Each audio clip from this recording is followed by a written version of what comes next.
Iran যুদ্ধের মাধ্যমে বিশ্ববাসী টের পেয়েছে যে বিশ্ব বাণিজ্যে পানিপথ কতটা গুরুত্বপূর্ণ।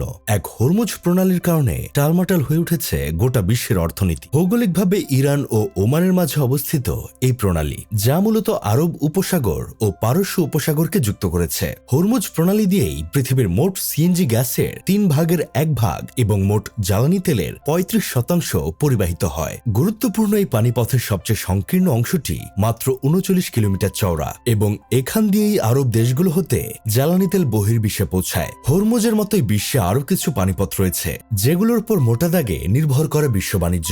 মালয়েশিয়া, সিঙ্গাপুর ও ইন্দোনেশিয়ার মাঝে অবস্থিত মালাক্কা প্রণালীটি তেমনই একটি গুরুত্বপূর্ণ পানিপথ।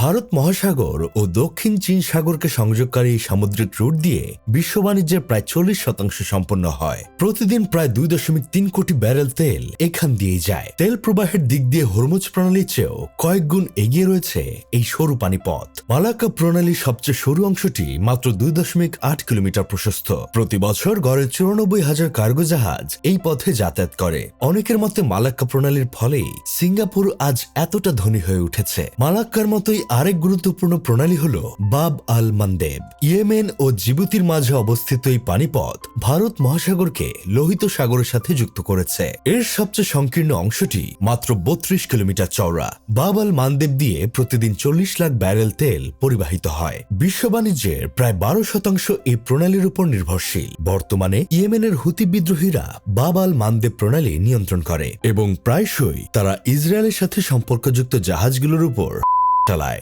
যার ফলে পৃথিবীর অন্যতম প্রয়োজনীয় পানিপথটি বেশ ঝুঁকিপূর্ণ হয়ে উঠেছে। তবে ঝুঁকি থাকা সত্ত্বেও কার্গো জাহাজগুলো এই পথেই পাড়ি দেয়, না হয় তাদের বিকল্প পথ হিসেবে পুরো আফ্রিকা মহাদেশ ঘুরে পাড়ি দিতে হবে, যা সময় ও খরচ দুটোই বহুগুণ বাড়িয়ে দেয়। তবে বাব আল মানদেব দিয়ে বাণিজ্যিক জাহাজগুলো সরাসরি ইউরোপে পৌঁছাতে পারে না। মাঝখানে তাদের আরেকটি খাল অতিক্রম করতে হয়, যেটির নাম হলো সুয়েজ খাল। 1869 সালে চালু হওয়া এই কৃত্রিম খালটি ভূমধ্য সাগরকে লোহিত সাগরের সাথে যুক্ত করেছে এবং এশিয়া ও ইউরোপের মাঝে যাতায়াত দূরত্ব 8,900 কিলোমিটার কমিয়ে দিয়েছে। খালটি এতটাই সরু যে এর সবচেয়ে সংকীর্ণ অংশটি মাত্র 225 মিটার বা 740 ফুট চওড়া। আর এই সংকীর্ণ রুট দিয়ে প্রতিদিন প্রায় 50 লাখ ব্যারেল তেল পরিবাহিত হয়। 2021 সালে এভার গিভেন নামের একটি বিশাল কন্টেইনার জাহাজ এই খালে আটকে যাওয়ায় টানা 6 দিন বিশ্ব বাণিজ্য স্থবির হয়ে পড়েছিল।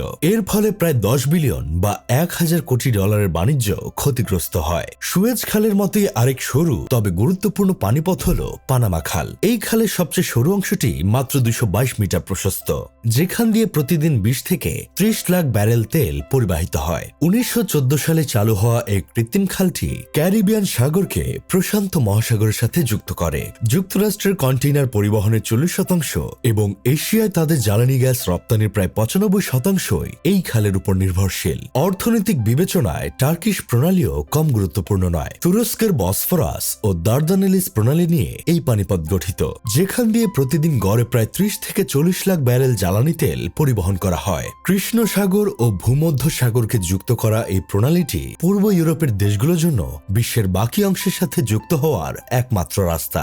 এই প্রণালীর মাধ্যমেই ইউক্রেন, রাশিয়া এবং রোমানিয়া থেকে বিশ্বের মোট গম রপ্তানির প্রায় 20% পরিবহন করা হয়। উপরোক্ত পানিপথগুলো ছাড়াও বিশ্বে আরো বেশ কিছু সামুদ্রিক রুট রয়েছে যেগুলো বিশ্ব বাণিজ্য সচল রাখতে গুরুত্বপূর্ণ ভূমিকা পালন করে। সেসব পানিপথগুলোর মধ্যে জিব্রাল্টার প্রণালী, ড্যানিশ প্রণালী, তাইওয়ান প্রণালী ও কেপ অফ গুড হোপ অন্যতম।